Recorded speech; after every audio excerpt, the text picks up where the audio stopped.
Scary Parrish, welcome back to the CBS Sports Eye On College Basketball Podcast, where we sometimes discuss camel fighting dodo birds. Leaky Black. Matt Norlander is here with me. If you're watching on YouTube, smash the like button like you're Brandon Davies. You have consent. And don't forget to also subscribe to the CBS Sports College Basketball YouTube channel while you're here. All right, let's get into it. 2 days of the 2023-24 college basketball season are now in the books. On Tuesday night, the headliner, Baylor Auburn in Sioux Falls. Final score, Scott Drew's Bears 88, Bruce Pearl's Tigers 82. Jacoby Walter was the star, five-star freshman, took 13 shots. He made 7 of them, finished with 28 points, 6 rebounds in 34 minutes. Deadleg, let's just start there. What'd you make of the Jacoby Walter show in Sioux Falls last night? Well, we told you about Jacoby Walter multiple times leading up to the season, did we not? And man, oh man, what a debut. Really good. And just a quick epilogue on our rant to start the season. Just give us a couple more of these kind of matchups, man. Not everyone's going to be as entertaining as this one was on Tuesday night, but Baylor and Auburn, they came to play, and they look like, even though there was some erratic play and maybe some questionable shot selection here or there, whatever, man. It was an entertaining game, and those teams looked like they had more than just a few games under their belts at that point, and didn't look like they were playing the first game of the season. So credit, of course, again to Scott Drew and Bruce Pearl for getting that done. Hopefully more coaches can do that. It really kind of, I don't want to say it saved the first 2 days of the season, because it didn't. In fact, we have some stunning results that we're going to get to, but this one was a joy. Baylor closing the game on a 16-5 run. Walter was the star, but if you watched Baylor play, GP, I mean, they just have. This is partly why I picked them to be a top 5 team by season's end. When I do my rankings, I'm not saying that's what they're going to look like in the first game, the first week, even the first month of the season. But I think by the time we get to the middle of March, I think Baylor is going to have one of the 5 best crews in the sport. And they have the length, they have the shooting, they have the defense, they have the size, they've got the roster and the depth. You just saw so much of it there. I mean, even small stuff like Jaden Nunn having 3 steals, and he was maybe the 5th most important player on the floor for Baylor. Walter was the biggie, though. I mean, him having 28 in his college debut, it's the most by a Big 12 freshman since, I'm sure you're aware of this. Beasley went for 32 against Sacramento State in his first game for K-State. So there hadn't been a freshman in the league that had gone for that many in the, 14, 15 years since. He was awesome. Yves Missi he came off the bench. He had 10 points, but his steal that led to a transition dunk over Janai Broom. And then I believe on the ensuing play, there was a block. And then I think like 2 plays later, he had another play on the defensive end that led to a transition bucket for Baylor. It was big time, because Baylor came back. I mean, Baylor was trailing, I want to say, from midway through the first half until the final, 2.5 minutes there, Parrish. Impressive resolve from Scott Drew's team.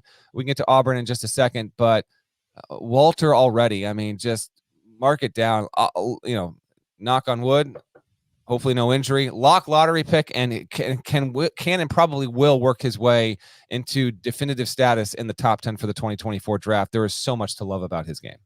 During the offseason, I think as recently as last week when we did the big preview episode for CBS Sports Network, we were talking through, guys who could emerge as household names or faces of the sport. And you had your list, and one of the points I made is that it is often a freshman, and sometimes a freshman that, he was a 5-star guy, McDonald's All-American, but he's not somebody unless you're a diehard, living on 24/7 sports, you might not know who this person is.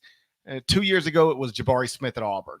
Jabari Smith could have walked around any campus in America 2 days before he played his first game at Auburn, and nobody would have known who he was. That might have also been true at Auburn. He quickly emerged as a candidate to be the number 1 pick in the draft and one of the best players in the country for a very, very good team. Last season, Brandon Miller, more or less at Alabama, did the exact same thing. And so the point I made last week is there will be a guy who does that this year. Like Bronny James is the most famous freshman. DJ Wagner, maybe right there behind him. And those guys are both immensely talented on their own, but mostly famous because of who their fathers, or in DJ's case, even grandfather, is. most of these other guys are, again, if you follow recruiting rankings, you might recognize them. Otherwise, you probably wouldn't. But somebody always emerges, and through 2 days, it's just 2 days, but through 2 days, Jacoby Walter looked like he fits the bill. He looked like a guy who could be in consideration, and obviously is, to be the number one pick in the 2024 NBA draft. On Yves Missi, I was going to give you credit. I believe multiple times this offseason you said the buzz out of Waco is connected to that guy. Yeah, Walter's going to be great, but this other freshman from Cameroon, he's got some stuff that makes him a very intriguing prospect. And as you saw him and this is the type of stuff, it just saw him running around out there. I mean, yes, he had 10 points, 2 blocks, 2 steals in 18 minutes off the bench, but just the way he moves. Correct. So yes. At one point said that's what an NBA prospect looks like, or something like that. And it was interesting to see him because I mean, he looked like an impactful player already. And you mentioned the depth at Baylor. I believe Scott had earlier this season, preseason, in advance of getting started, said he thought this was maybe, his most talented team in one of, if not the, not talented. Let me take that back. Deepest teams and maybe one of the deepest, if not the deepest team in the country. And a lot of that was on display last night. I, like you, appreciated that they scheduled that game, Bruce and Scott. I actually texted the 4 coaches who created the 2 best games for Monday and Tuesday. Bruce Pearl, Andy Enfield, Scott Drew, and Jerome Thang, and was like, hey, just appreciate you guys not being cowards and being willing to test your teams in the season opener. I wish there were more coaches like you. And Scott was like, yeah, you get to have a drink and enjoy it tonight. We got to sweat the whole thing out. And they did have to sweat it out. But without that, yeah, we had some bad matchups that turned into some interesting games. Yeah. We'll get to those. But if you're looking for a game that's worth watching, there was, on a surface level, there was really just 2 scheduled for the first 2 days. And I'm glad we had them, because without that one last night, it would have been an easy night just to watch election coverage, I guess. Yeah, no, it was a wonderful watch. And yeah, to your point on Missi, I can almost guarantee you that after, maybe 1 or 2 trips down the floor, the first time he was out there, that Auburn players, there was almost maybe like a buzz or an energy around their heads, because his presence seems to change the dynamic on the floor. And again, that steal transition dunk was was outrageous. The first true ridiculous highlight of the season there. Credit to him. Also, Walter, by the way, he went 10 for 10 from the line. Just small stuff like that. He could be really a must-see player, and that was a big time spot. And he was taking long threes. He was running off of screens, catching, getting his feet set, launching. He looked like an NBA shot maker at 6'5" in day one. That's a great place to start. Very easy to see. No Baylor freshman had ever scored as much in their debut as Walter's 28. By the way, Baylor has won 20. Credit to Baylor Sports and Information for this. This is just incredible. Baylor's 20-1 in its last 21 games in neutral sites against non-conference opponents. The only loss came against Virginia in November of last year. 20-1 in neutral site non-con matchups. That's unbelievable. And then for Auburn, it's maybe something of a freak trend here, but again, yet again, its first matchup against the top 30, top 40 Ken Palm opponent of a season ends in a loss. This year, it was Baylor. Last season, it was Memphis. The season before that, it was UConn. Season before that, it was Gonzaga. Season before that, it was Florida. Season before that, it was Duke. Season before that, it was deep into the season because Auburn was really good. It was Texas A&M. You have to go back a full decade here. So I do think Auburn's going to be plenty entertaining, plenty fun. Aiden Holloway had 19 off the bench. He shot 4 of 8 from 3-point range. Janai Broom had some really nice moments. He might have range now this season, which is going to be big if that's the case. He had 16 points, 11 boards, stepped up big. Denver Jones had 13. Auburn, and this might be, I don't know if this will be the case with this team yet or not this season, but it has been a team with a lot of unpredictable energy, or at least the predictable part about Auburn is, its games are going to be unpredictable. And there was a little more of that last night. Now, a lot of it was Baylor kind of staying the course, but both teams shot relatively well. I mean, averaged close to or more than 1.1 points per possession, which I thought was pretty huge. Rebounding was pretty even. Turnovers were pretty even.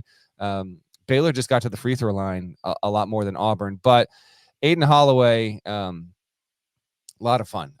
One of my other takeaways was that was a really fun game to watch. Baylor's resolve was impressive. Missi and Walter are undeniable, but Aiden Holloway could wind up being among the 10 to 15 most watchable players in the sport this season, just because he's a little undersized, but has a ton of confidence, a really good handle, and is not afraid. And I assume I don't know if he'll be given an outright green light GP, but he'll have a yellow on every possession to launch from 27, 28 feet, in addition to his playmaking. So good performance out of Auburn. They did let the game slip away, though. He better have a green light. You seen some of the guards that had green lights at Auburn over the past couple of years? That's another good point. And Katie Johnson is still. If those guys had green lights, then Aiden Holloway's got to have one. It's true. It's true. That's true. A rare loss, by the way, for Bruce Brill. He's now 27-2 all time in season openers. Holloway as you mentioned, came off the bench. That's always interesting. Like, okay, what's going on there? Is it just a message sent or a lesson? Is it something other than that? He did play a team high 27 minutes though. So yes, he started the game on the bench, but he played more minutes than any other Auburn Tiger. Next up for Baylor, John Brown. They got to mess around with John Brown. Okay. I just think it's funny to say you're playing John Brown. Is John bringing some of his buddies, or is this going to be 5-on-1? They're just playing John Brown. Yeah, that's. Imagine John Brown trying to funny, guard. Like, Scott, we appreciate you setting up this big game to start the season. We love it. Who's next? John Brown. Oh. Yeah, no, Scott's like, all right, listen, I'll play Auburn first, but then we're playing John Brown. All right? I'll play Auburn, put it in the Pentagon, but after that, send John Brown down to Waco. Bring me John Brown. After they get rid of John Brown, Gardner Webb on Sunday, and then UMKC next Tuesday. Schedule gets a little lighter. I'll take the trade-off, though. Give me Baylor, Auburn. Give me Auburn as your first game, and if you want to play 3 bye games, I'll just give us something to pop right off the start of the season. That's every right. single time. That's right. That would be my rule. If you open against a quality opponent, your next 3 can be against John Brown. We have said it, so it shall be. Also, a shout out to Anthony Smith on Twitter was the closest. I said I tweeted it out. You'd get a shout out on the show, and so shout out, here it is. Closest to the pin. Final score. The closest one we had more than 40 responses. Guessed 83-76, a Baylor win. 88-82. Credit to you, Anthony Smith. Thanks for following the show. Michigan State lost its season opener to James Madison. The Dukes. What? That's not great. We'll discuss that surprising result next, but first a word from our partners. You a lawman or an outlaw? Bit of both, I reckon. Around these parts, we might be men. They're just killers. You up for the task? I wouldn't be sitting here in my Sunday best if I wasn't.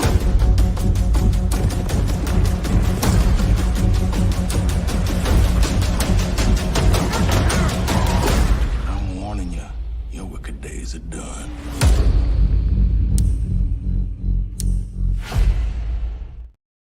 Michigan State played its season opener Monday night against James Madison, Breslin Center. It did not go well. Final score 79-76 in overtime.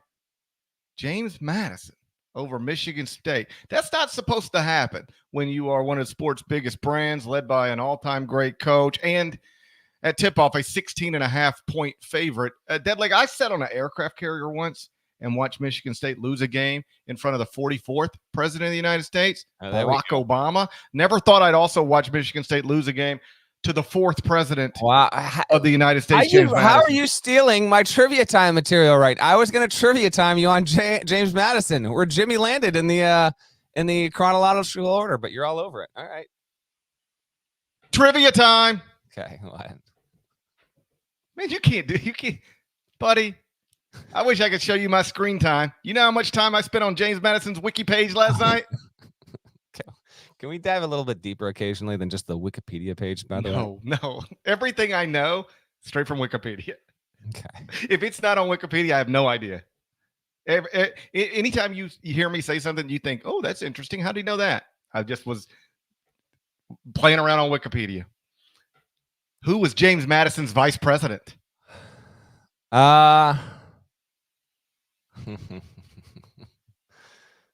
Should I know it? Should I know it? No, of course not. Okay, then give it to me. I don't know. It's going to blow your mind.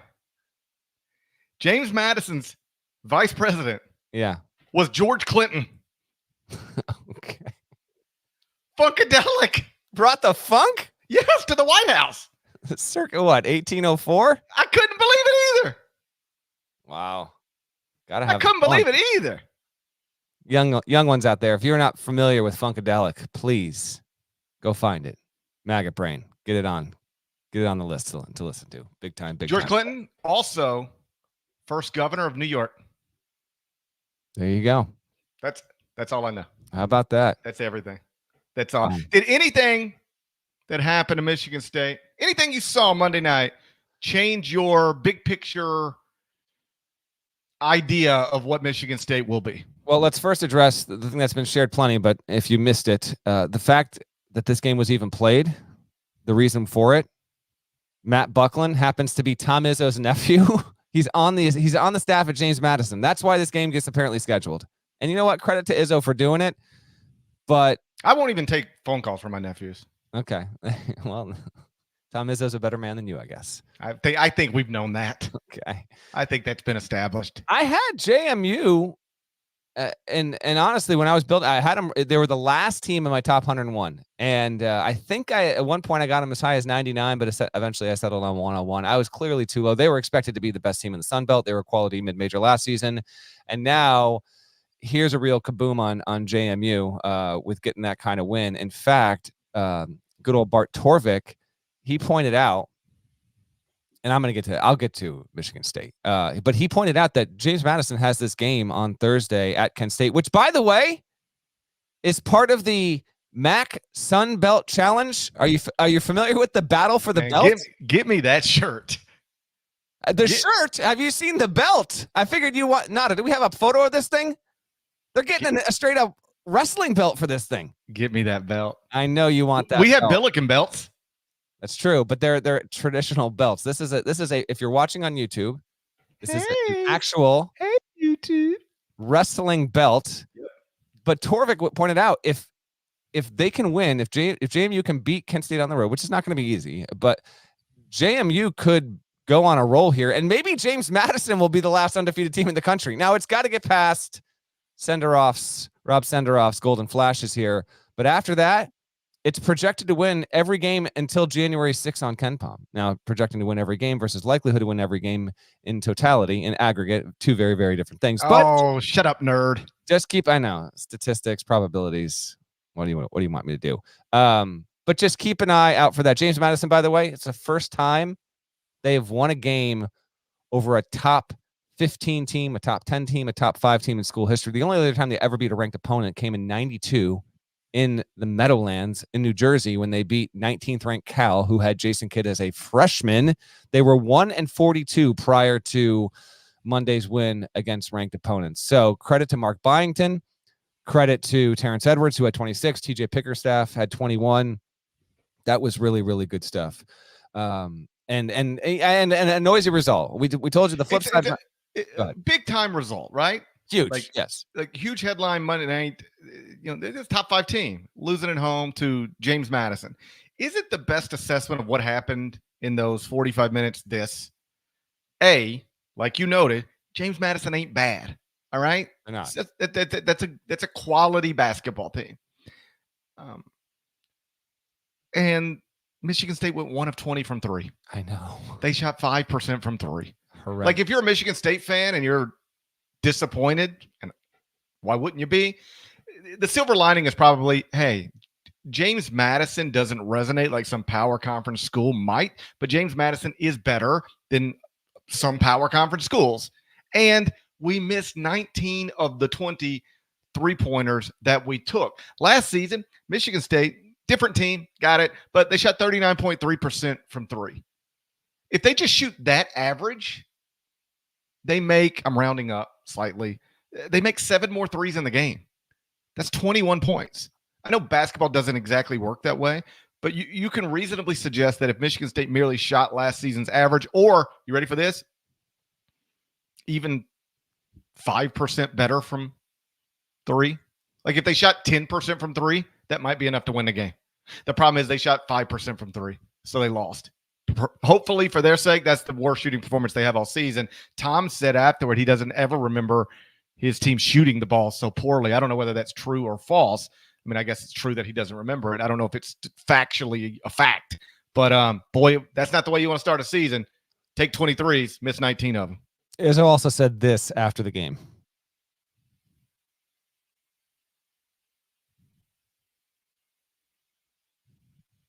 Well, I hope the listeners heard that because I sure didn't. You can't hear that? Nope. You can't hear it at all? Not at all. Gosh. Never But mind. good try. You didn't hear it whatsoever? A for effort. You've got to be kidding me. F for execution. A for effort. Can I try it one more time? F for execution. Let me know if you hear this at all. Ready here? You hear Izzo? Do you hear him at all? The only way I could hear him now is I call him. You want me to grab my phone and call him? What is going on? All A right. for He effort. said, I like the attempt. F for execution. I like that you tried hard. Season's You're back. diving on the floor for me, Season's but back. then you're turning it over. I He like the way said- you get on the floor, but then you're throwing the ball away. What is going on here? Why is this not working? All right, I'll look into that in a second. He basically said, "I'll play the freshman if I got to play the freshman." I'm not happy with how my veterans played. Don't know what was going on out there. And listen, Madi Sissoko, Malik Hall, AJ Hogard, Jaden Akins, they did not play well collectively. Tyson, he even said, Izzo, Tyson Walker had statistically a good game, but Izzo was like, I didn't think Tyson played that well overall. Said he had a leadership problem. Said Cohen Carr was the only one who had a good game. Cohen Carr had 14 points, 6 boards, no turnovers in 28 minutes. Walker went for 35 points, 5 boards, 3 assists, 2 turnovers, 6 steals. I mean, they needed him to be as good as he was, but I'm not. First of all, you're talking to a guy who was lower on Michigan State than pretty much almost anyone, but even still, I had him 11th in the country. I just didn't pick him to be a top 5 team or a top 10 team this season, but I still think they're going to get it together. This was the first time Tom Izzo lost a home game in November in his career. In fact, the program, I understand that most home games in November are going to be against mid-major competition, most of them, not all, but plenty. Michigan State had not lost a home game since 1986 in the month of November. That's incredible. So that streak finally comes to an end. And I'm not, I don't know.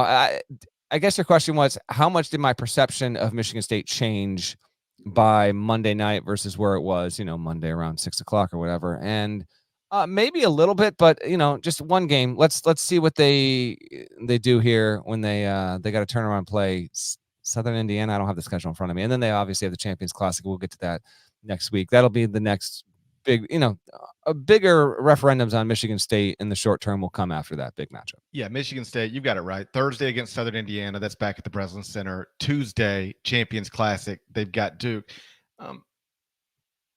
This might sound weird. Nothing that happened on the court really concerns me about Michigan State or changes what I think they can be. I think they just played poorly, shot incredibly poorly, and lost a game to a team that's good enough to beat them if they shoot like that. What I didn't like is the way Tom talked about them afterwards. Like when coaches say I have an experienced team, but I got a leadership problem, that's not a great thing to hear. It was the type of stuff you heard coming out of North Carolina last year. Like, who's the leader? Locker rooms divided, guys pulling in different directions. I'm not suggesting in any way whatsoever that this will go like that. I'm just saying I'm not bothered with they lost the game while shooting 1 of 20 from 3. Like, take anybody. Almost nobody will shoot 1 of 20 from 3, and almost anybody will lose against a quality team when they shoot 1 of 20 from 3. So that's that. But the way Tom talked about him afterwards is that would be concerning to me if I were Michigan State. Ain't nothing he can't fix. I assume that he will, but it is something that he publicly acknowledged is an issue right now. Yeah, and Well, and listen, appreciate Izzo for always being willing to be honest in his press conferences. This is nothing new. We always are going to welcome that. We'll see if it winds up mattering at all. But for how all of this played out from a result standpoint, Michigan State was the first team in 22 years to lose a home opener as a top 5 team in the country. The last time that happened was Kentucky when it was ranked number 4 and dropped its home opener to Western Kentucky in 2001. And there hadn't even been a top 5 team in the AP poll that lost a season opener to an unranked opponent since Michigan State. It opened on the road against Hawaii as a tune-up to Maui. That was that epic 2005 Maui year with the triple overtime against Gonzaga. Before all that, they went and played Hawaii and they got beat there. So we don't see these kinds of results normally in the first couple of days of the season from top 5 teams. We got it with Michigan State. They brought back most of the roster. They were ranked accordingly, and we'll wait and see. I think it was just as much. And now I understand the 1 of 20 from 3-point range. I think it was just as much the way that James Madison was composed, because they were up big in the first half, and then MSU did push back, but then they punched back themselves, and that's a good win to a team. I'm probably jinxing them right now here, but from a record standpoint, if JMU really is going to be that good at the Sun Belt level, and if it does beat Kent State on Thursday, there's a chance that this could be FAU-ish if they prove to be as dominant of a mid-major team as expected. This could be a team that we look up in January, and maybe it only has 1 or 2 losses to its name. Just one last thing that is worth pointing out. Obviously, you and I, you had them ranked where you had them ranked. I had them ranked where I had them ranked. We both think Michigan State is going to be great relative to most of the rest of the sport. It is worth noting that they weren't great last season. They were okay. They weren't great. They were okay. Yeah. No. I'm take what I said literally. They weren't great. They were good. But they did finish, I think, 26th at Ken Pom. They got a 7 seed in the NCAA tournament. They were not I remember just sort of having a conversation with Commander King. He said, man, you guys haven't talked about Michigan State at all. And as we've discussed before, it was because they were never great enough to be like, ooh, they're great. And they were never bad enough to be like, oh, my God, they're really bad. It was just like they were good and just just good. And you bring back a lot of those guys. I include myself in this. We go, that good team's bringing a lot of people back. They're going to be great. Sometimes they are, but sometimes they just stay kind of good. I'm not predicting that, but just keep that in mind as we move forward. Norlander, you got some news and notes from elsewhere the first 2 days of the season. Why don't you run us through that right now? I certainly can, but I'm thinking maybe first. Nada. I'm thinking maybe a word from our partners.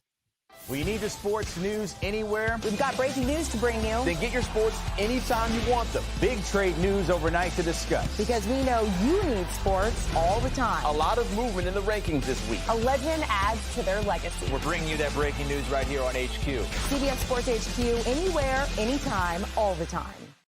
All right, a couple results here, more than a couple, just a few here. Notable doings in the first 2 days of the season. We talked about USC K-State. That was a Monday night game. 82-69 for USC over Kansas State.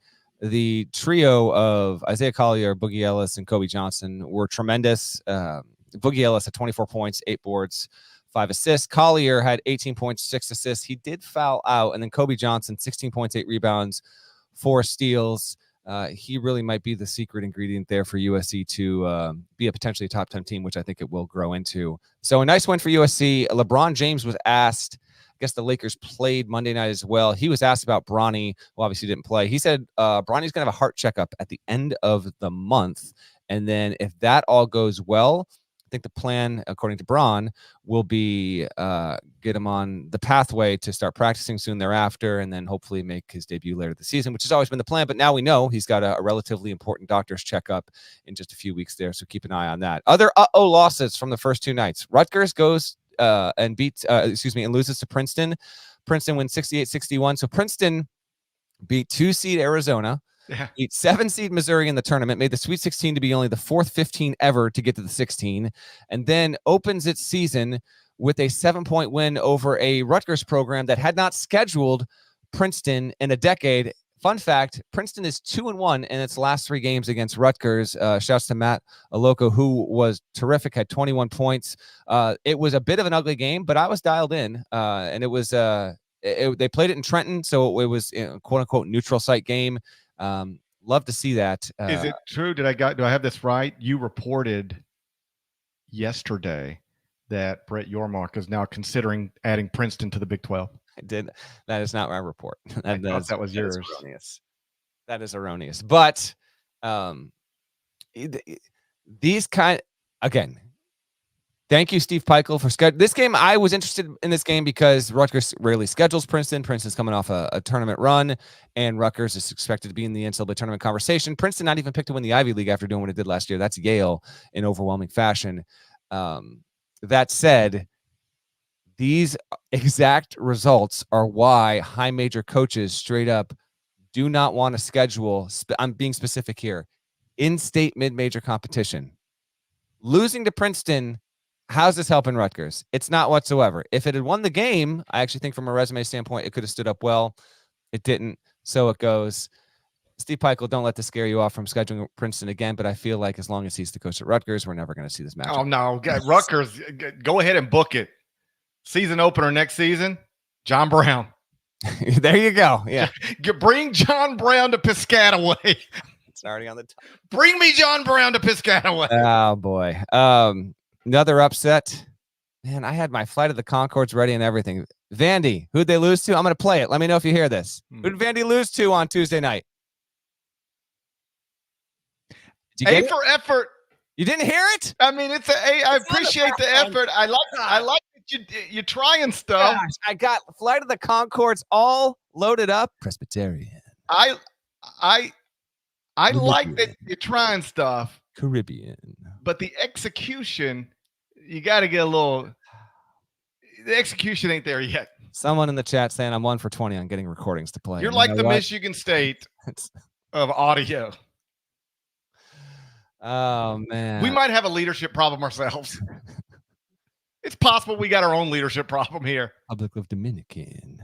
Ladies of the World, Flight of the Conchords. That's music assignment number 2 for the folks out there. Please go check it out. Flight of the Conchords, big time. Anytime I can squeeze in a Presbyterian into the show, I'm going to do it. I'll look into why this isn't playing. Gosh, man, that is just so disappointing. Oh, but not nearly as disappointing as Vanderbilt dropping a home game to the Blue Hose. The Blue Hose had lost 18 in a row. It's not just that. You lose to Presbyterian. First of all, what league is Presbyterian in?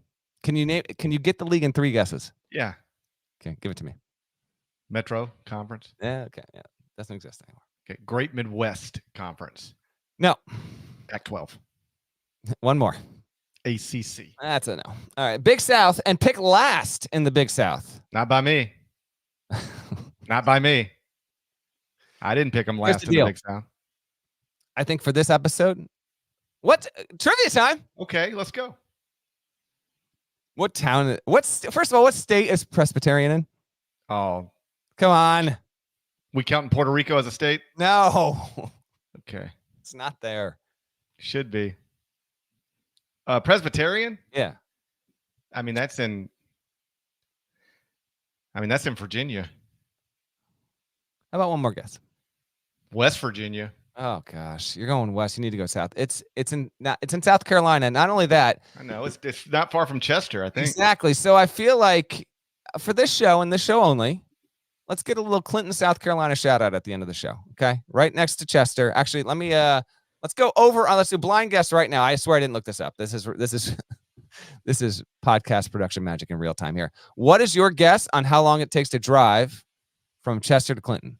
Oh man, $1.45. $1.45. I'm going to say we're looking at 37 minutes. All right. Clinton, South Carolina. Here we go. Actually, we'll do Presbyterian. Exactly. Clinton, South Carolina. Mm-hmm. Okay.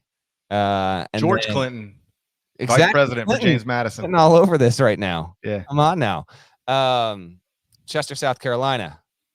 You said $1.45? Yeah, hour 45 is what it's going to take to get you there. That's if traffic's 38 minutes. That's if traffic's bad. Clinton, you're looking at a 55-minute drive right there on 72. No, but I was taking into account Like on Long way is an hour 7. So yeah. And then I was assuming there'd be a really bad wreck on the interstate. okay. We get caught a little bit. You ever been caught a little bit? I saw a dead body on the side of the interstate a couple weeks ago. Come on, man. True story. Trying to talk about Presbyterian beating Vandy. I know, but I could tie it together. Give me 3 minutes. I could I tie know it together. I know you can. All right, let's shuffle. Let's shuffle along here. Blue Hose had lost 18 in a row. Picked last in the Big South, but not by Gary Parrish. Not bad. I didn't do that. This team went 5-27 last season. Went into Vandy. Just better than Louisville. It's true.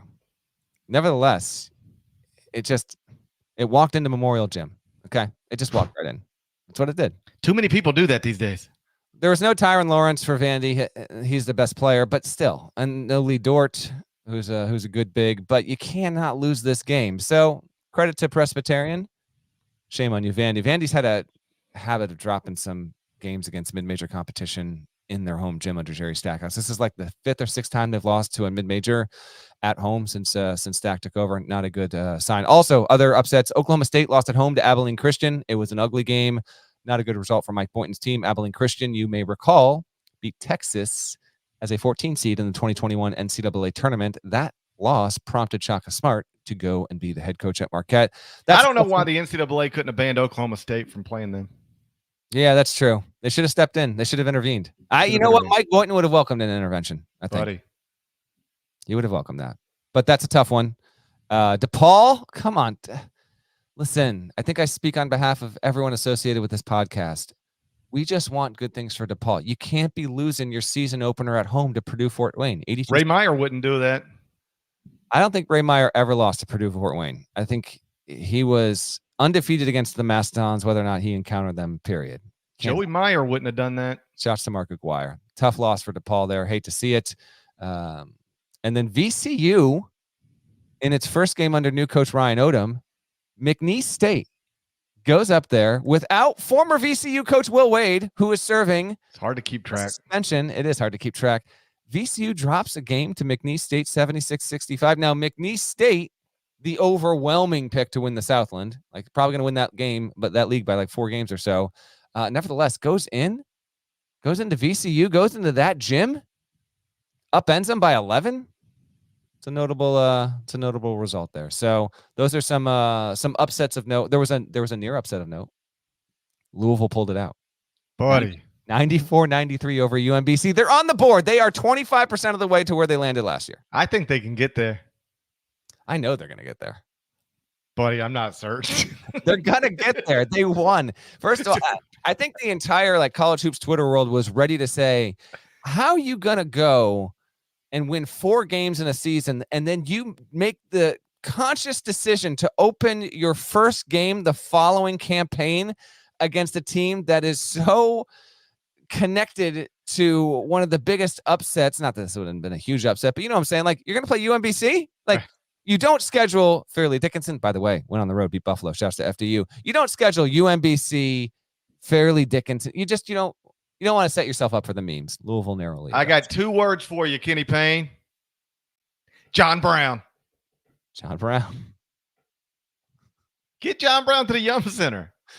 There's only so many days in the season for John Brown. Okay. You're going to have them scheduled to play 57 games by the end of this show. They should. If they should. I tell you what, I finished up last Tuesday night, all the pod prep, all the notes. And then I wake up this morning kind of going through it. And I'm like, well, damn. Nevada beat Sacramento State 77-63 on Tuesday night. Mm-hmm. That's not why we're talking about it. We're talking about it because this game. Here's an update from Sacramento State's men's basketball's Twitter account. We have a bat delay at the Lawler Event Center. Multiple bats flying low around the court, disrupting play and nearly running into players. 5:40 left in the game. Hornets 56, Nevada 63. The bats apparently perish. These bats, and it is not just plural.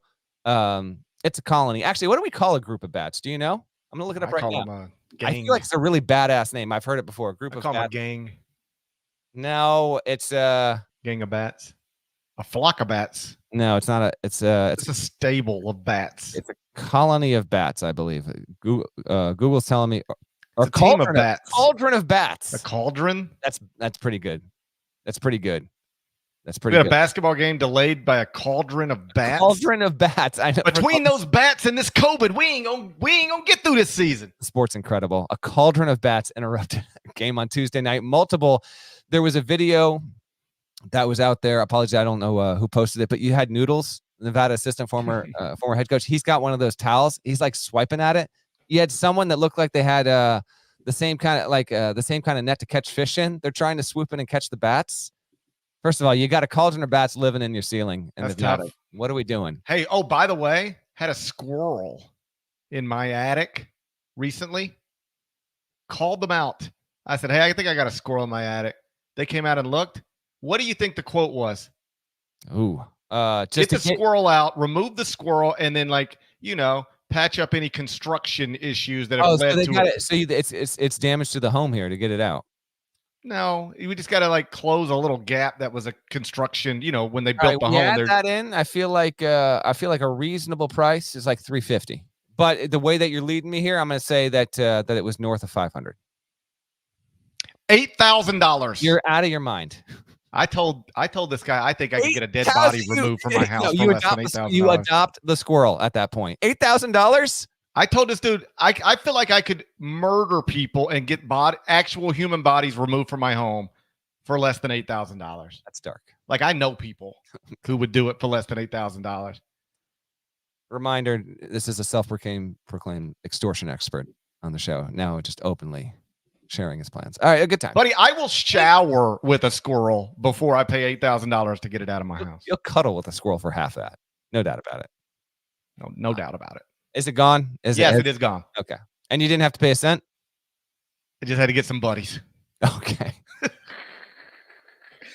Down here in Mississippi, you always got some buddies that can handle some stuff like this. You know what? You're correct. I tell you what, there ain't a lot of great things about being in Mississippi, but one of them is you always got some buddies that can handle some stuff. That's fair. That's fair. By the way, this whole bat situation, I love that it happened. This apparent stunt, which by the way, so apparently Sacramento State's on a 12-2 run. The cauldron of bats, the colony of bats descends. The Lawler Event Center. Lawler? We got a Jerry Lawler situation here? Different spelling, but I hope so. It is a different spelling? Yeah. Oh, man. Well, you know what? It's the Jerry Lawler Center to me. And as far as I'm concerned, and I don't forecast many Nevada home games in our Final Four and One future. However, Jerry Lawler Event Center. I feel like it's got to be that. He's a legend. He's the king. Congrats to Nevada. Here's what I sent this over to Nada because apparently I can't play it. Apparently I can't play the sound. Buddy. Here's the post.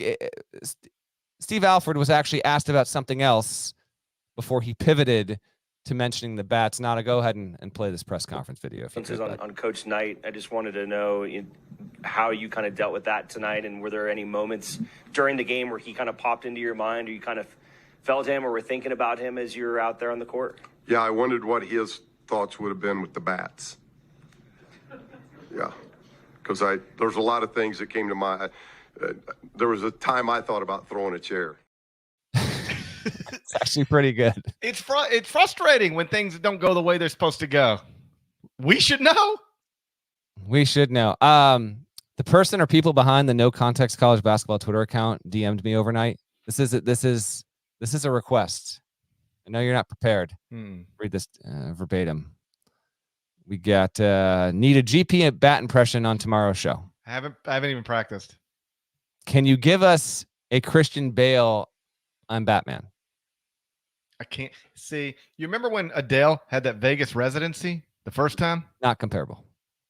And they put tickets on sale and they promoted it and people bought the tickets and then she said, I'm sorry, but I'm not ready to do this. I can't do this yet. I can't deliver what I need to deliver to make it worth your while. I feel a little bit like Adele right now. I feel like Adele would pay $8,000 to get a squirrel out of her house, though. Yeah, I think I feel like that's just a no-brainer. Remember when she was talking about calling that dude 50,000 times? No. She said, I must have called you 100 times or something like that. And I'm You like, talking about the song? yeah. Yeah, I don't think the lyric is I must have called 50,000 times. I must have called 100 times, 1,000 1,000 times. times. Yeah. Do you know how crazy it is to call somebody 1,000 times? You want to follow up your Axl Rose impression with a little Adele? You want to go? You want to make that pivot? She said, hello from the other side. I must have called 1,000 times. And I'm like, I would block your number after like 8. Like that's cuckoo for Cocoa Puffs. Be calling somebody 1,000 times from the other side or any side. After much speculation on his availability, Donovan Clingan did wind up playing for UConn in the team's debut. UConn Cruise, they destroyed Northern Arizona. Clingan had 12 points, 8 boards, 3 blocks in 15 minutes. And Alex Caravan starred. He had 22 points, 7 rebounds. So good to see Clingan be available on time. That's a big one. One news note, Bill Self, it was announced on Tuesday, got a new deal that makes him the highest paid coach in the sport. Contract has it for a 5-year rolling deal. So every year that Self continues to coach, he'll just have 5 years in front of him on the contract. It totals right now at about $53 million overall. So yes, if you're doing the math, Bill Self is averaging or set to average more than $10 million a year over the next 5 seasons. That's a big one. I think Bill Self and John Calipari, I think, are the only ones in men's college basketball that currently have these quote unquote lifetime setups in their deals. Self is regarded as the best coach in the game. And now that the IARP saga is behind him, he actually signed the contract last week, but it became public on Tuesday. Kansas made sure to go about and pay him handsomely. And there's also a clause in that new deal that says anything in the past now can't be used against him for termination for cause or anything like that. So good on Bill Self for getting the deal. I was on with Soren Petro yesterday in Kansas City, and he asked me this question. I'd be curious to get your answer. I didn't have a great answer off the top of my head. I think I've got an answer now. Bill Self is now the highest paid coach in college basketball. Yeah, yes. Someday somebody is going to turn around and make you cry. That wasn't right. Someday somebody, oh gosh, is going to Wilson Phillips. It just popped into my head. I just said someday somebody, and then it just clicked. Isn't that weird? The no context preview. I have just. Isn't that weird how that happens? Options here. Yep. It's like when somebody says 18 years, somebody else will immediately go 18 years, 18 years every time. Yeah, if you ever say, I think he got sentenced to 18 years, somebody else will say 18 years, 18 years. Same thing that just happened to me. Somewhere, somebody, someday, somebody, somewhere. Yes, is going to be the highest paid coach in college basketball, and it's not going to be Bill Self. Somebody will get a bigger contract than this someday. Who will it be? I don't know, because I went on HQ Tuesday to talk about this, and I got asked, like, what does this mean for contracts going forward? Here's the deal, man. Bill Self has been at Kansas for 2 decades. He's regarded as the best coach in the game, has multiple national championships. This deal sets him up now. It kind of, there was always like a little bit of, will he go and maybe try his hand at coaching in the NBA? And that just never materialized. It didn't happen. So in order to get to this kind of level, to be paid north of $10 million annually as a head coach, yes, it will happen. Like there will be, but I'm not expecting these kinds of deals under these terms for this much money. I mean, this is rarefied stuff here. But you're saying who will be the next coach that makes more than 10 milli? That one day there will be this headline. Yeah. John Brown or somebody else signed a contract with whatever school, making him the highest paid coach in college basketball. Man. Oh boy. Like there's a chance. In fact, I think there's a likelihood, although we never know the number, that Mike Krzyzewski was almost certainly being paid. You would have to believe more than what I was told by somebody at Duke one time was, and like one time toward the end of Mike's career, what I was told by somebody at Duke is like, you can go look at your USA Today list. Yeah. Nobody makes more money than K. Yes, exactly. That's what I was told. The working theory is that Krzyzewski was clearing. Bill Self probably now isn't making as much as Krzyzewski was in his final 5 to 10 seasons at Duke, which is understandable. So with that in mind, like Shire, that would be my best guess. Shire? John Shire keeps recruiting like this, wins a national title. He's the highest paid coach. You gotta I know you can get there, but he's in year 2. Yeah. He's in year 2, and they've played 1 game this season. So we'll see. I think it's possible. I'm looking at my list here. Got multiple people saying, or one person at least saying Mick Cronin. Like, you know how we feel about Mick Cronin. UCLA doesn't have a history. That much. UCLA doesn't spend money like that. You have to have won. In my opinion, if you're getting a $10 million, we're talking multiple national titles and a long established period of dominance or success at a certain spot. And even like, I can't see, like, let's say this Baylor team hits it. I can't see Baylor getting to $10 million for Scott Drew.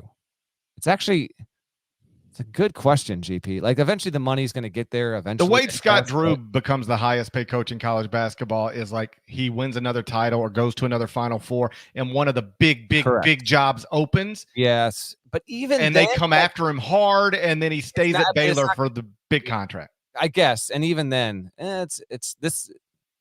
For men's college basketball, this is a ton of money. Like $10 million annually is huge money, rarefied air. I don't think it's happening anytime soon. I would say we will not have a coach be making more than $10 million at least in the next half decade, because I don't think there's any coach positioned to really get that kind of money at that kind of level. All right. Before we get out of here, and we do have to get out of here. I know we gotta get out of here. There are at least 3 kind of interesting games featuring ranked teams. Or at least quality teams over the next couple of days. On Wednesday, that's tonight, you get number 10 Florida Atlantic versus Loyola Chicago, and Arizona State against Mississippi State. Both those games in Chicago. It's the Barstool Invitational. Top 10 teams almost never open with a true road game, and this is not a true road game for FAU. But the Owls are playing Loyola Chicago 11 miles away from Loyola Chicago's campus. I don't know how much of a big deal that's going to be, but like what I just told you is true. Florida Atlantic only a 4.5-point favorite and might be shorthanded. So FAU starting 0-1, like it wouldn't be the craziest thing in the world, although it would be a nightmare for my mentions. It would, you're done. It's over for you. Oh, there's nothing I need more in my life tonight than Florida Atlantic. If you pay $8,000 for FAU not to lose tonight, I would be more willing to pay $8,000 for an FAU win than I would to get a squirrel out of my home. It certainly carries a lot of intrigue. Loyola Chicago was not good last season, 10-21. Expected to be much improved, but this is high on the intrigue meter. Let's just see what FAU looks like. First game going to Wintrust Arena, DePaul's home arena. So you're already walking into a weird juju situation there. So. I'll be intrigued to check that one, and then FAU gonna mess around and end up with more wins at DePaul's arena than DePaul. If we don't get serious, anything's possible. If we don't get focused. Arizona State, Mississippi State is the second game in that, and Mississippi State is expected to be the better team. No Tolu. He's by far the best player on either of these teams, but he's not available for Chris Jansen's Bulldogs there. Bobby Hurley has had a habit of picking off notable non-conference wins away from home, so that would not be surprising whatsoever. And then got a good one Thursday, New Mexico at St. Mary's, and that is it. Now, New Mexico, a team that I think is going to make the tournament, and St. Mary's, a team I think is going to make the tournament. And St. Mary's has that in their home gym, so I find that to be intriguing. That one and James Madison, Kent State are your 2 big Thursday watches. There you go. Got to enjoy that. Yeah, New Mexico at St. Mary's. That's 2 top 40 KenPom teams. Without, yeah, and if you are unfamiliar, Jalen House, Abe Mahaney, let's go. 2 great guards. Jamal Mashburn Jr., another guard for New Mexico, can really fill it up there. So yeah, St. Mary's, Mitchell Saxon, Alex Dukas, they got some good dudes. That's actually that's a high quality. I know it's not power conference teams, but that's like a high quality game there. So that's actually worth tuning into Thursday. It's 10 Eastern. Before we get out of here, we got to talk about this real quick here. Nada, can you put this picture up of this guy? Can we just openly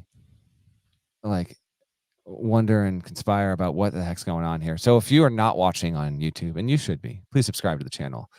Guy shows up. YouTube. Guy shows up on Monday night to Syracuse. Yep. Okay.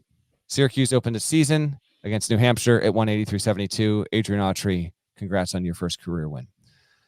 This guy shows up. First of all, he's got this sign dangling around his neck. It says, Alumni 1975, first time back all caps, go Orange, 3 exclamation marks. Jim Boeheim's head coaching career began in 1976. This guy graduated in 75. Mm-hmm. Apparently I don't know why, but he graduates in 75 and does not make it back to a single Syracuse home game. That's right. For 48 years. Mm-hmm. And the first damn game that Jim Boeheim is not the head coach of Syracuse, this guy's in the building. And not only in the building, if you see the picture, there's no one else in view of the frame right. And he was there bright and early. He's there an hour and a half before tip. All right. Give me your thoughts. Oh, come on. We know what happened. What happened? I mean, we know what happened. Took his girl? Yes. Jimmy B got his girl. Jimmy B got his girl back in the 70s. This man held a grudge all these years. This man is unbelievable. I'm completely serious. Mike Waters, tremendous, or Donna Datota, 2 tremendous Syracuse beat writers. Please find this man and get this story. I have to know how this Syracuse graduate goes from 75 to 2023 and never goes to a Syracuse home game. I know. I just told you. Unreal. You hear that story John Stamos said? John Stamos, he got a new book out. If you're looking for something to read, John Stamos has a new book out. Working through Killers of the Flower Moon. I got to finish it before I watch it. Just watch the movie. Hell, you could probably finish the book before you can finish the movie. That might be true. John Stamos said once upon a time he had this pretty little girlfriend, and he went to visit her at her house. And when he went there and he walked in her house, she'd laying in bed with Tony Danza. Oh, man, that's tough. I mean, that is tough. That's tough. And this woman's got a type, doesn't she? Respect, for sure. Respect to Tony Danza, but Stamos. That's tough. That's a tough situation. So I would assume something similar. This guy came to visit his girlfriend. And a Tony Danza. And so Boeheim's the Tony Danza. Jim Boeheim is the Tony Danza of college basketball. I've been saying it for decades. Credit, by the way, to Jeff Rubin, who put this photo of this man on Twitter and prompted plenty of discussion. Just, you know what? All things considered, didn't have a lot of high-profile matchups. We had more discussion content than I could have possibly imagined on this first in-season episode of Eye on College Basketball. So, college basketball, thank you as always for that. And if you're listening on your phone, reminder, our Wednesday and Friday shows for the foreseeable future, they will be live on YouTube at 9 a.m. Eastern. I'm gonna fix my board here so I can play. I've heard that before. I'm gonna fix the board. Not happy with the situation right now. Okay, I pulled a Michigan State. Not happy about it. But if you want to get the podcast as soon as possible, the only way to do that is to watch the show in real time on YouTube. We'll be live again on Friday to preview the weekend and the first edition, Final 4 and 1. Yeah. We're going to need some sort of terms yet again. We got to figure out what you're going to have to give me after my record beats you again. So. If I win, you never get to try to use the audio on the podcast. No, I don't agree to those terms. Not a chance. Not a chance. Well, I'll pay $8,000 to you before I agree to that. Man, that guy, he said like, it's probably going to be like $79.87. And I was like, hopefully you mean $79.87. He's like, nope. I said, buddy. And then you know what he said? He said, what do you do for a living? He looked right at me. He knew. I said, don't act like you don't know what I do for a living. Okay, that's enough. I said, I work in, I just tell stories really. And he said, you in the media? And I said, yeah, I guess. And he goes, well, I can give you a 10% discount then. And I'm like, a 10% discount on squirrel removal because I'm in the media? What are we doing? Yeah, it sounds like an open up operation there. Yeah, what is going on? What? That's I was like, man, you gotta leave. You're like, you know what? I got some buddies. You know what? I know some fellas. I grew up with some fellas. Let me do it. One Facebook search, I can have this thing fixed. Exactly. Shouts to Devin Downey. Shouts to Chester, South Carolina. Shouts to Clinton, South Carolina. Yeah, baby. Shouts to Terry M.F. Antigua, legend. Huck, Larnell. Thank you guys once again for listening, watching Eye on College Basketball Podcast. If you're not subscribed, please go subscribe. Anyway, you subscribe to podcasts, including Apple, Spotify. More of us than there are of them. That needs to be reflected. We're going to talk to you again Friday morning. Till then, take care.